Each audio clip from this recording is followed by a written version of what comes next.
ఇదిలా ఉంటే సీఎం రేవంత్ రెడ్డిపై మండిపడ్డారు బీఆర్ఎస్ నేత బాల్కా సుమన్. రేవంత్ రెడ్డి దళితులను అవమానించారన్నారు.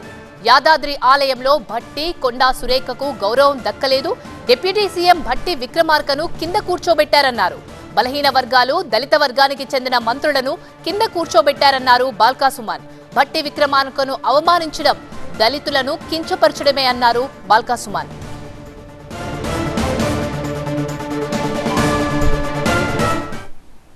ఈ నవాబ్ దేశ్ముఖ్ తెలంగాణ ముఖ్యమంత్రిగా ఉన్నటువంటి రేవంత్ రెడ్డి గారు దళితులను ఘోరంగా అవమానించడం, అదేవిధంగా బలహీన వర్గాలను ఘోరంగా అవమానించడం, వాళ్ళ కాళ్ళ పక్కన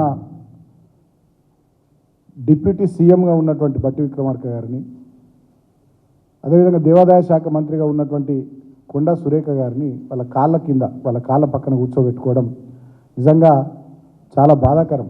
యావత్ దళిత జాతి, అదేవిధంగా బలహీన వర్గాలంతా కూడా ఈ రాష్ట్రంలో బడుగు బలహీన వర్గాలకు చెందినటువంటి వాళ్ళంతా కూడా బాధపడుతూ ఉన్నారు. అసలు తెలంగాణ రాష్ట్ర సాధన పోరాటమే ఆత్మగౌరవం కోసం జరిగినటువంటి పోరాటం. ఇవాళ మా వర్గాల ఆత్మగౌరవాన్ని కించపరిచేటట్టుగా రేవంత్ రెడ్డి గారు వ్యవహరించినటువంటి తీరు చాలా దుర్మార్గం. మీరు ఇక్కడ చూసినట్టయితే ఈ ఫోటోలో రేవంత్ రెడ్డి గారి దంపతులు, ముఖ్యమంత్రి గారి దంపతులు, ఉత్తమ్ కుమార్ రెడ్డి గారు, కోమటిరెడ్డి వెంకటరెడ్డి గారు వీళ్ళేమో పైన కూర్చున్నారు. వీళ్ళ కాళ్ళ దగ్గర డిప్యూటీ సీఎంగా ఉన్నటువంటి దళిత వర్గాలకు చెందినటువంటి బిడ్డ, కాంగ్రెస్ పార్టీ సీనియర్ నాయకుడు భట్టి విక్రమార్క గారు వాళ్ళ కాళ్ళ దగ్గర కూర్చున్నటువంటి సందర్భం. అదేవిధంగా బలహీన వర్గాలకు చెందినటువంటి మంత్రి కొండా సురేఖ గారు, దేవాదాయ శాఖ మంత్రి, వారు కూడా వీళ్ళ కాళ్ళ దగ్గర, వీళ్ళేమో పైన కూర్చుంటారు. రేవంత్ రెడ్డి దంపతులు కోమటిరెడ్డి వెంకటరెడ్డి గారు, ఉత్తమ్ కుమార్ రెడ్డి గారు బలహీన వర్గాలకు చెందినటువంటి కొండా సురేఖను వాళ్ళ కాళ్ళ దగ్గర కూర్చుండబెట్టుకుంటారు.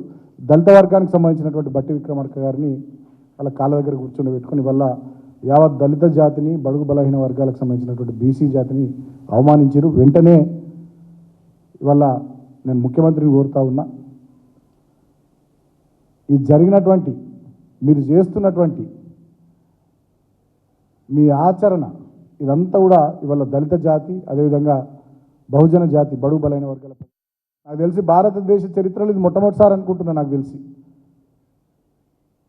భారతదేశ చరిత్రలో ఇది మొట్టమొదటిసారి అనుకుంటున్నా. నాకు తెలిసి ఒక ఉప ముఖ్యమంత్రిని, ముఖ్యమంత్రి, ఆయన మంత్రివర్గంలోని ఇద్దరు మంత్రులు, ఒకే సామాజిక వర్గానికి సంబంధించినటువంటి వాళ్ళు ఒక దళిత బిడ్డను, ఒక బహుజన బిడ్డను వాళ్ళ కాళ్ళ పక్క కూర్చుండబెట్టుకోవడం, వాళ్ళ కాళ్ళ కింద కూర్చుండబెట్టుకోవడం, వీళ్ళు పైన కూర్చోవడం, ఇది బహుశా దేశ చరిత్రలో మొట్టమొదటిసారి అనుకుంటున్నా.